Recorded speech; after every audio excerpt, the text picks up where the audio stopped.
In this class, we will understand how to return pointers from functions. To understand this concept, I have taken this example, very simple example. So what is the job done by this programming example is, it is going to find the largest among two numbers. So out of the two numbers that are provided by this program, in those two numbers, which one is the largest one? So that is the job done by this program.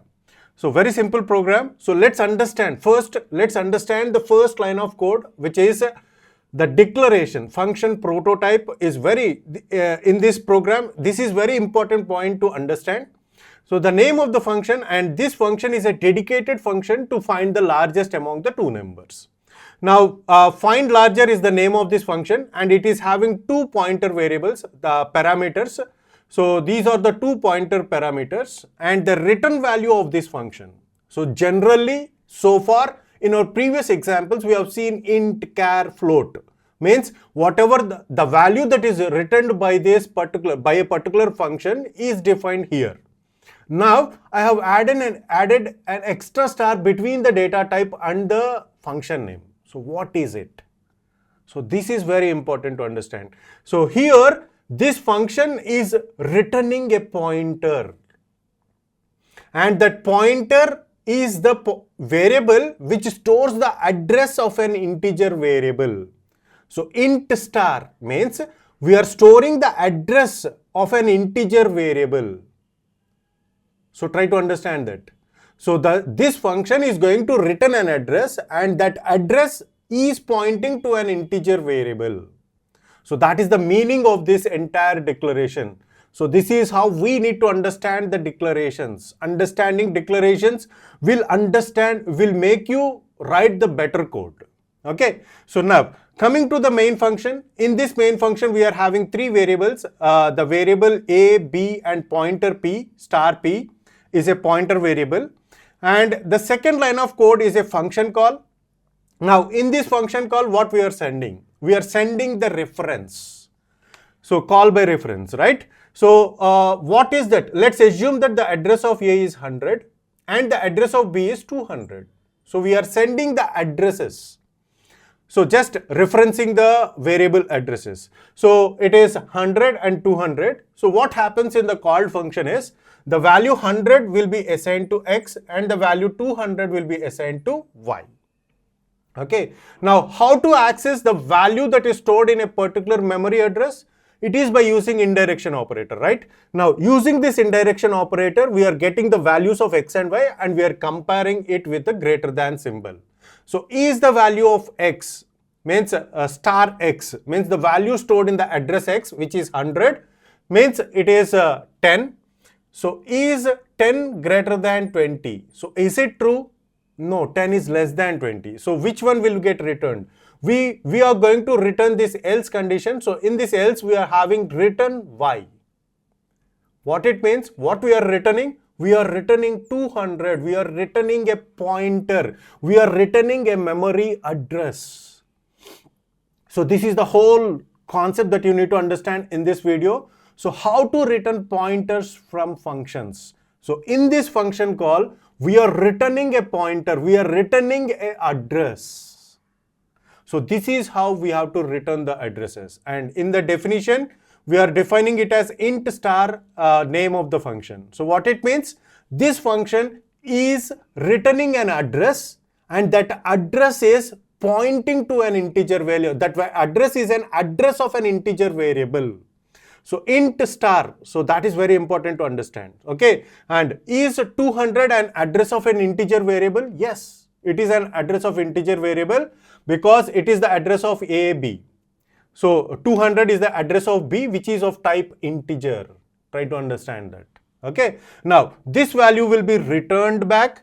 Now what is the return value of this function? The return value of this function is 200. Now it will get stored in P. What is P? P is another pointer variable which is also of type integer. Means it has the ability to store the address of an integer variable. All is going very fine.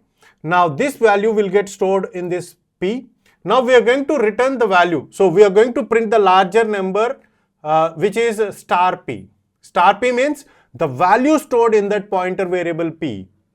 which the value stored in the pointer to which this pointer variable address is pointing to. So it is pointing to 200, and the value stored in 200, which is the value of b, is 20. So we are going to print this value at the end of this program, which is the largest among the two numbers 10 and 20. So that is what you need to understand in this class. It is how to return pointers from functions. Now there is a problem in this program, in this kind of returning a pointer variables. So what is the problem is dangling pointer problem. What is that problem? So to understand this concept, I have taken this example. So it is nowhere related to this program. It is a separate function call, simple function call that lets you understand the disadvantages that we have if you return the pointers from the functions.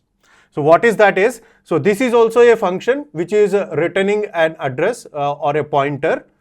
Now after returning this x, so here we are having, in this function we are having a local variable which is x is equal to 10, and I am returning the address of x. Now once I return this address to the called function, so to the calling function, once we return back, so let's assume that the address is 300. I have returned this 300 to this whatever the function that has been that has called this function. So now the problem is, after completing this function will die. So once we complete the function, that function will no more exist, right? We have seen it in our process diagram, right? So once this program dies, now where is this address value? Where this return value is pointing to? It is no more existing. As it is no more existing, where is that this pointer? So let's assume that here we are having a variable called x, and that x is a pointer variable and it is storing the address 300. Now the question is, so this x is pointing to whom? Which is not existing. This x. So let's take it as p. Now is this 300 existing? No, it is not existing, because this function has been deleted from the function stack, right? Now these are what we call it as dangling pointers. This p is what we call it as dangling pointers. It is pointing to a memory address that is not existing, that is not in the control of this program. So you need to understand this very, very important point, because these are the interview questions that you are going to get in your product development interviews. So one of the very important interview question that you need to understand. This understanding is very, very important. So this point is what we call it as dangling pointer. A pointer which is storing a value, which is having a value, but that memory location is no more existing. That memory has been freed of.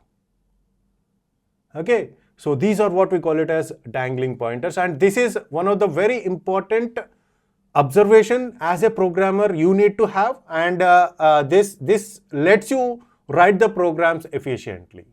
Okay, so that's it for this video. In the next class, we will be writing a programming example. So very important programming example. So lab program where we are going to understand how to access the array elements by passing the array in the function arguments. So let's understand this the lab program in our next class. So that's it for this video. See you in the next class.